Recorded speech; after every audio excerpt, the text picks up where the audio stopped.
দিন ঘুরিয়ে বিকেল হতে চললো, বেচারি একা একা রাস্তা দিকে যায়। রাস্তা দিকে যাওয়ার পর সে একটা জঙ্গলে গিয়ে পৌঁছায়।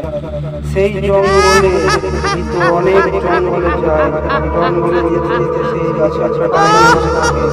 ডাইনি বলে, "এ থাম, এ থাম, কোথায় যাবি বল আমাকে, এই এত রাতে এই জঙ্গলে কি করছিস?" সেই লোকটা বলে, "আমি যা করছি তোকে সেটা দেখতে হবে না, আমার কিচ্ছু করতে পারবি না, তুই কিচ্ছু করতে পারবি না, তুই একটা ভয়ঙ্কর ডাইনি, তুই গাছের উপরই থাকতে পারবি, তুই আসতে পারবি না, তুই আমাকে আটকাতে পারবি না, আমি এদিকে যাবো।"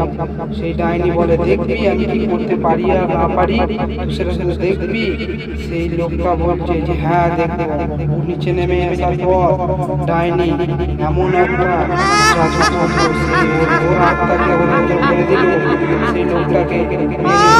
সেই লোকটা ডাইনি বলছে, এই লোকটা বলছে, ছেড়ে দে, আমি যাবো, কথা শুনবো। সেই ডাইনিটা বলছে, ছেড়ে দেবো। এই ভিডিওটা সবাই লাইক, সাবস্ক্রাইব করে তাহলে